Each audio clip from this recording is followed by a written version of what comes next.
dans un monde où tout le monde se précipite pour s'exprimer. Imaginez l'impact d'une pause volontaire. Imaginez une pièce bourdonnante de bavardage et soudain, le silence.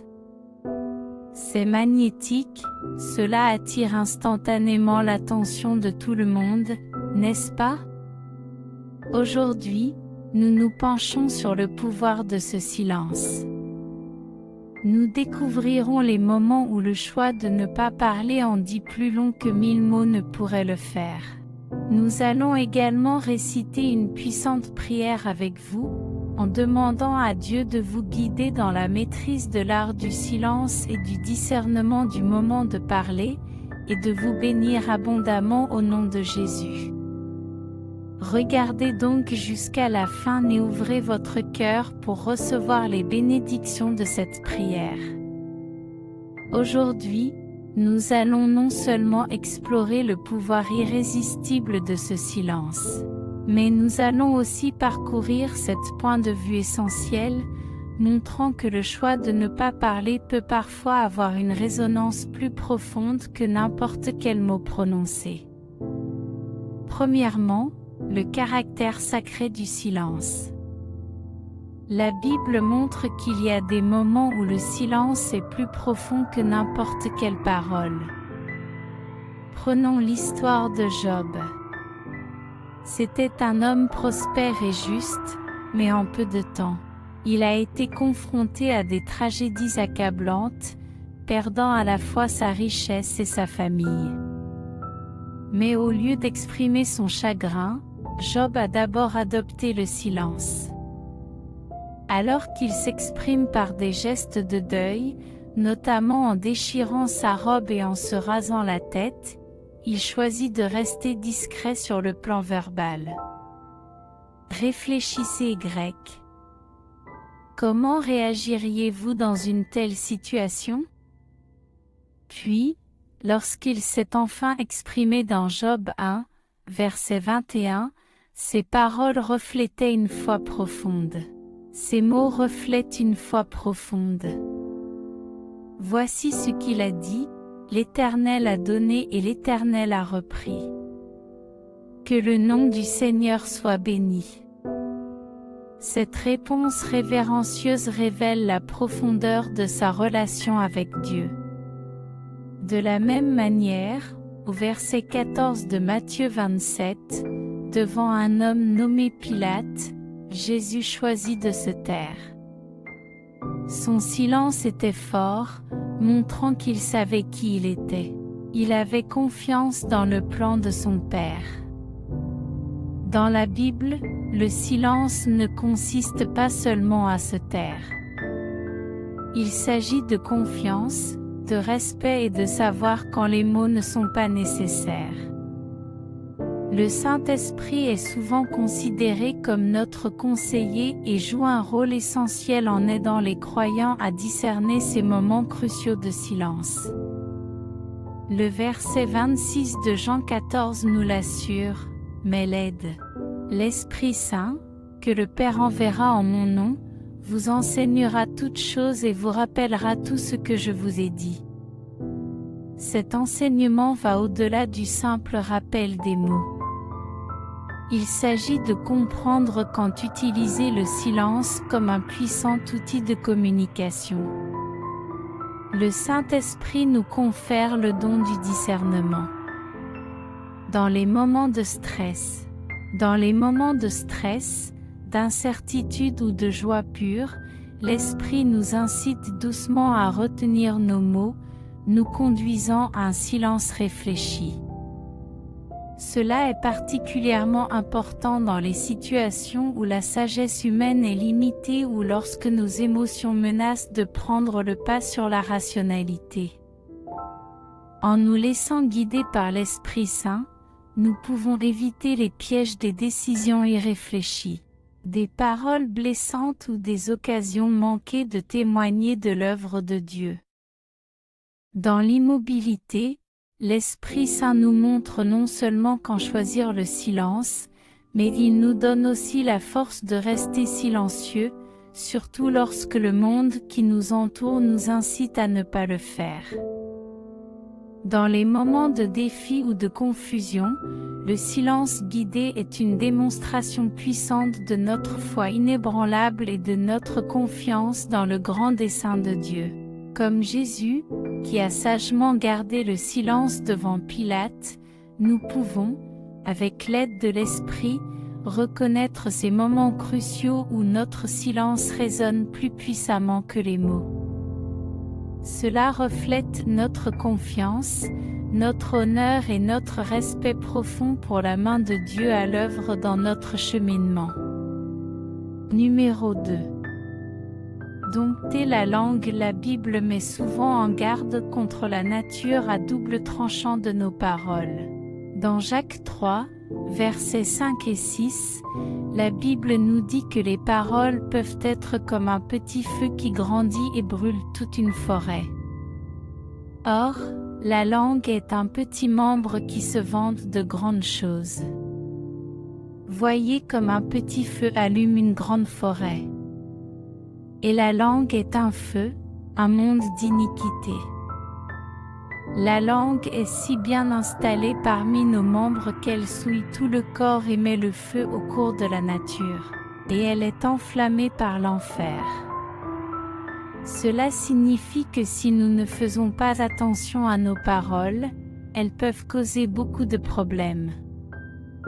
D'un autre côté, les mots peuvent aussi être utilisés pour le bien. Jésus l'a montré en utilisant les mots pour aider, guider et guérir les gens. Ces paroles aimables et sincères ont changé de nombreuses vies. La Bible nous rappelle donc que les mots ont le pouvoir de blesser ou d'aider, et nous devons les choisir avec sagesse. Choisir les mots avec sagesse, ce n'est pas seulement éviter de faire du mal. Il s'agit aussi de répandre l'amour, l'espoir et la compréhension. Pensez aux nombreuses fois où nous interagissons avec les autres chaque jour. Un simple mot gentil peut égayer la journée de quelqu'un ou même changer l'orientation de sa vie. Le verset 24 du chapitre 16 des Proverbes dit que les paroles agréables sont comme un rayon de miel, qu'elles sont douces pour l'âme et saines pour les os. Tout comme le miel apporte la douceur, nos paroles peuvent apporter la joie et la guérison aux autres. Chaque conversation offre l'occasion d'élever, de courage et de refléter l'amour de Dieu. En nous appuyant sur la sagesse et les conseils de la Bible concernant la parole, nous pouvons être des phares de lumière dans le monde, en ayant un impact positif un mot à la fois. Numéro 3. La vie nous met souvent face à des situations où nous sommes pris entre la nécessité de dire ce que nous pensons et celle de tenir notre langue. La Bible, dans sa profonde sagesse, nous guide à cet égard.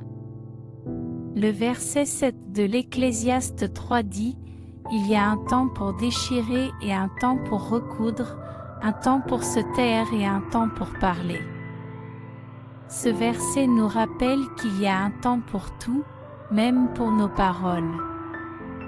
Le roi Salomon, qui a écrit ces mots, a compris que la vie a ses saisons.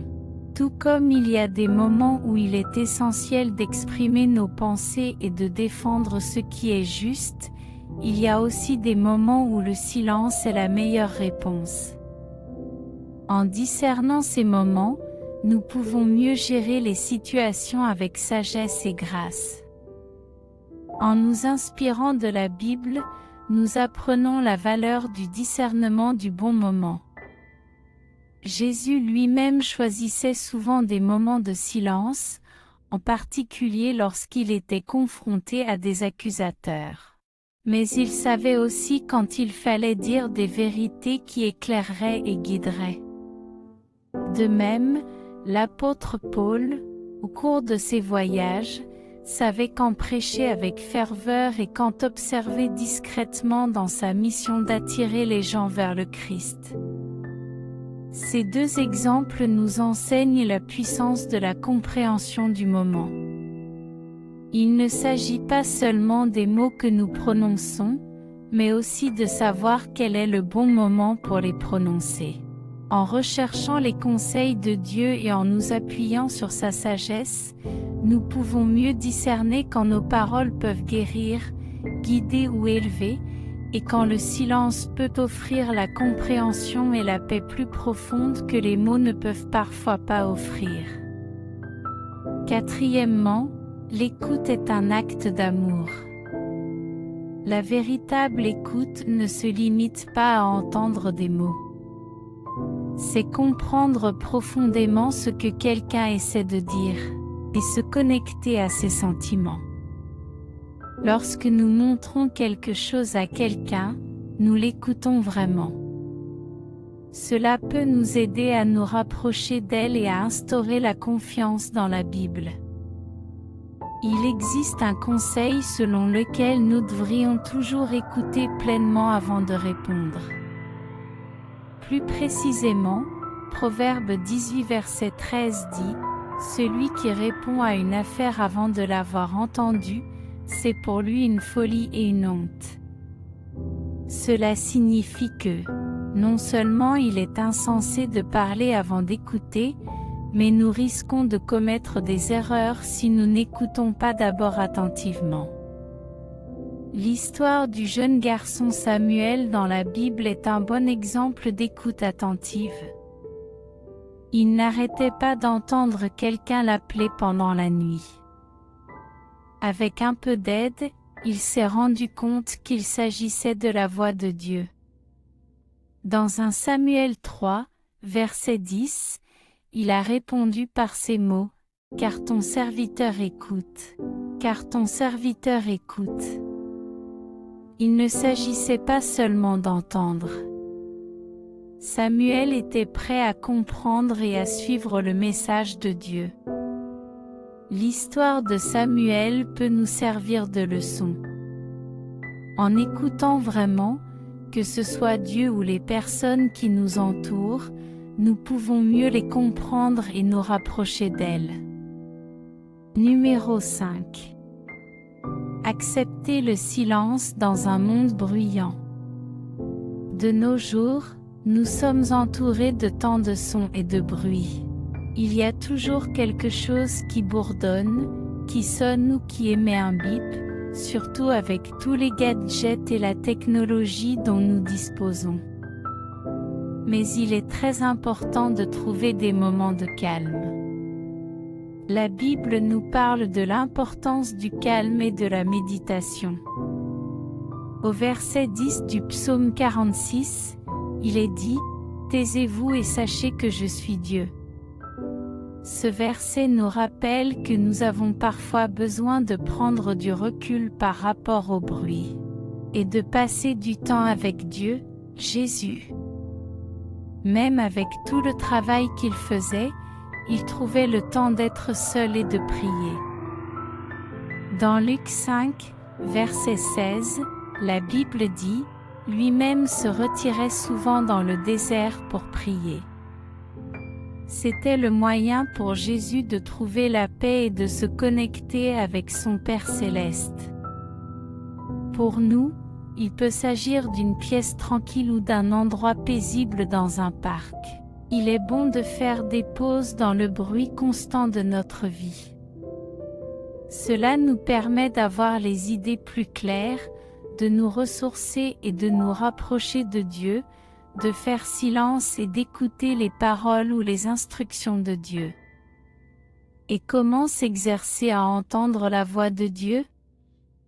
Pour entendre la voix de Dieu, il faut souvent faire preuve d'un calme intentionnel et d'un cœur réceptif. Cela commence par la création de moments de silence. Dans nos vies trépidantes, nous nous plongeons dans les Écritures et nous passons du temps à prier. C'est aussi simple que cela. En lisant la Bible et en méditant sur ces mots, vous pouvez demander à Dieu de vous comprendre et de vous guider. Au fil du temps, En cultivant cette pratique et en recherchant ces conseils, vous deviendrez plus attentif aux légers encouragements, aux impressions et aux convictions qui signifient l'intervention de Dieu, ou convictions qui signifient la voix de Dieu, en la distinguant de la myriade d'autres voix dans nos vies. La clé réside dans la patience, la persistance et un désir sincère de se connecter profondément avec lui. Numéro 6. La sagesse de réfléchir avant de parler. L'une des leçons les plus précieuses de la Bible est l'importance de réfléchir avant de parler. Proverbe 21 verset 23 conseille: celui qui garde sa bouche et sa langue préserve son âme de la détresse. Cette simple vérité nous rappelle que les mots, une fois prononcés, ne peuvent être retirés. Et parfois, des paroles prononcées sans réfléchir peuvent entraîner des problèmes ou blesser des sentiments. Pour les personnes mariées, ce conseil revêt une importance encore plus grande. Faire attention à ce que nous disons, en particulier aux membres du sexe opposé, est une mesure proactive pour préserver le caractère sacré de notre mariage. En surveillant nos paroles, nous protégeons non seulement notre propre intégrité, mais aussi le lien sacré que nous partageons avec notre conjoint. Il est vrai que nous parlons parfois trop sans même penser aux conséquences. L'histoire de Nabal et Abigail se trouve dans 1 Samuel 2, chapitre 5. Nabal avait réagi durement aux hommes de David. Il a réagi sans réfléchir aux conséquences, mettant en danger toute sa famille. Cependant, ce sont les paroles sages et réfléchies d'Abigail qui ont permis d'éviter un désastre. Sa capacité à réfléchir avant de parler a sauvé de nombreuses vies. Maintenant, écoutez ceci, en prenant un moment de silence. Réfléchir avant de parler peut être un puissant bouclier contre le péché. La sagesse de Salomon dans Proverbe 17 verset 28 nous dit que même un insensé, lorsqu'il garde le silence, est considéré comme sage. De même, Jacques 1, verset 19, nous rappelle, ainsi donc, mes frères bien-aimés, que chacun soit prompt à entendre, lent à parler, lent à la colère. Cela n'implique pas seulement la patience, mais souligne la vertu de la retenue. Il nous guide pour que nous nous abstenions de prononcer des paroles qui pourraient susciter la colère, la malveillance ou toute une série d'autres problèmes. Une telle retenue peut prévenir efficacement les malentendus, les jugements, et surtout, le péché de médisance, comme vous me l'avez probablement déjà entendu dire. Les commérages et les calomnies ne nuisent pas seulement à ceux qui en sont l'objet, mais aussi à l'âme de celui qui les profère. En outre, des conflits inutiles naissent souvent de paroles prononcées à la hâte ou sans réflexion. Jésus a prêché l'amour, la compréhension et la patience, des valeurs qui résonnent profondément lorsque nous considérons nos paroles. Il nous a appris à tendre l'autre joue dans Matthieu 5, verset 39. Cela signifie que dans de nombreuses situations, une réponse douce ou modérée, voire le silence, peut être plus bénéfique que la confrontation. En choisissant activement de penser d'abord et de parler ensuite, non seulement nous protégeons notre âme, comme le suggère le proverbe, mais nous cultivons également un environnement de paix et de compréhension, qui rappelle les enseignements de notre Seigneur et Sauveur. Et le numéro 7. La puissance des plans cachés. Dans la Bible, le thème des dirigeants et des prophètes qui cachent leurs plans et leur vision de Dieu jusqu'au moment opportun est récurrent. Le verset 1 du chapitre 27 du livre des Proverbes nous rappelle qu'il ne faut pas se vanter du lendemain, car on ne sait pas ce qu'un jour peut apporter. Ce proverbe ne parle pas seulement de l'imprévisibilité de l'avenir. Il parle aussi de la sagesse de ne pas dévoiler ses projets. Lorsque Joseph a fait part de ses rêves à ses frères, leur révélant qu'ils se prosterneraient un jour devant lui, leur jalousie s'est enflammée et les a conduits à la trahison. Nous retrouvons cette histoire dans Genèse 37, versets 5 à 11. Le fait que Joseph ait partagé prématurément sa vision, bien que véridique, lui a valu des années d'épreuves et de séparation d'avec sa famille. En revanche, lorsque Néhémie a été chargé de reconstruire les murs de Jérusalem, il a gardé son plan secret jusqu'au moment opportun. Le verset 12 de Néhémie 2 dit : « Je me levai pendant la nuit, moi et quelques hommes avec moi.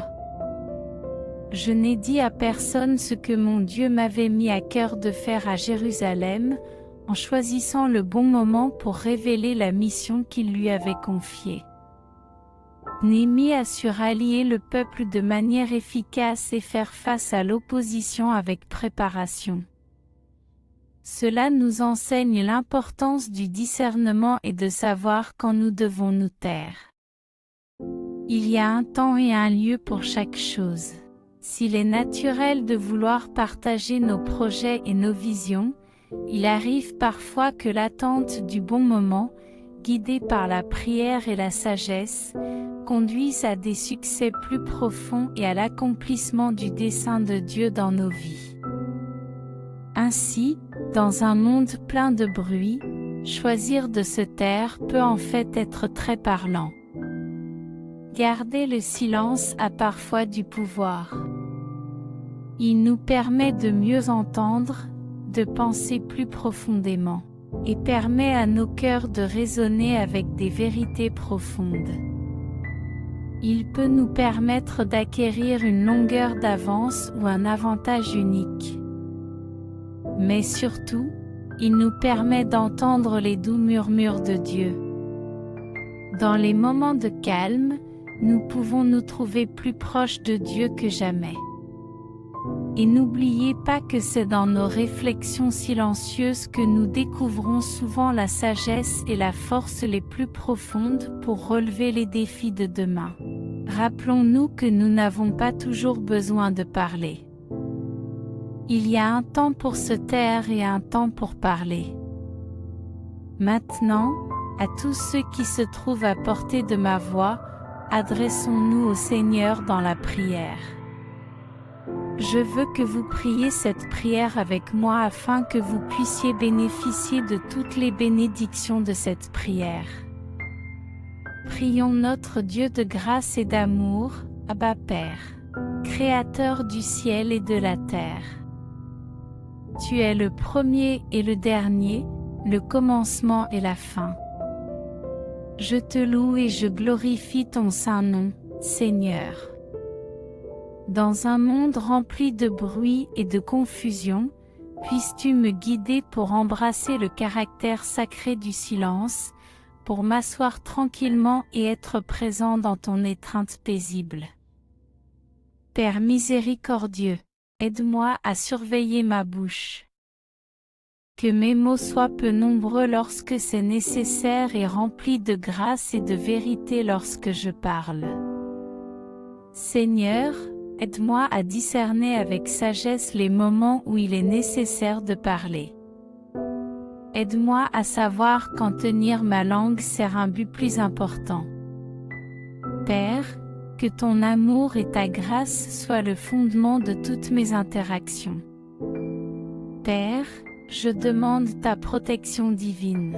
Je demande ta protection divine, ta guérison et tes bénédictions abondantes dans ma vie. Au nom de Jésus, je déclare que je serai prompt à entendre, lent à parler et lent à la colère.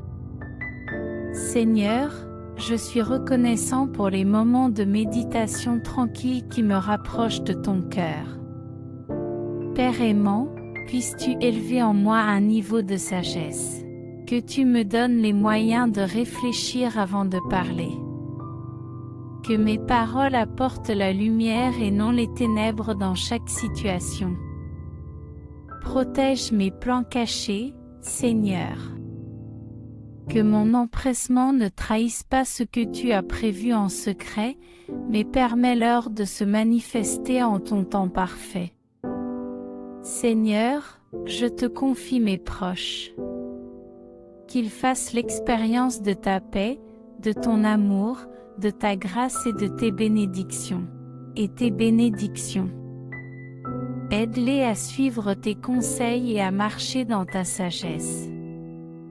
Seigneur, alors que je prononce cette prière, avec tous ceux qui m'écoutent, je suis reconnaissant pour tous les cœurs qui s'ouvrent à toi en ce moment. Seigneur, je prie pour que, au cours de notre voyage dans la vie, nos cœurs trouvent la paix et la compréhension, grâce à la profondeur et à la puissance du silence divin. Puissions-nous embrasser collectivement les moments de tranquillité, en leur permettant de nous façonner, de nous guider et de nous rapprocher de ta volonté. Je réprimande tout esprit de parole hâtive, de commérage et d'impulsivité. Au nom de Jésus, Seigneur, que ton Esprit Saint nous accorde un cœur qui sait discerner et une langue maîtrisée qui parle de vie et d'amour. Merci, Seigneur, d'avoir entendu et répondu à ma prière. Au nom de Jésus, je te prie, Amen. Si vous avez été béni par ce message, tapez le mot Amen dans la section commentaires ci-dessous. Je déclare que toutes les bénédictions de cette prière sont maintenant sur vous au nom de Jésus. Vous pouvez nous aider à atteindre plus de personnes et à répandre l'Évangile. Vous pouvez le faire en partageant la vidéo avec un ami ou un membre de votre famille. N'oubliez pas non plus de vous abonner à la chaîne pour recevoir d'autres vidéos qui béniront votre cœur et élèveront votre esprit. Nous apprécions tous ceux qui nous soutiennent. Vous êtes bénis d'être une bénédiction. N'hésitez pas à laisser vos demandes de prière dans la section commentaires afin que nous puissions les présenter à Dieu pour vos bénédictions. Et la victoire.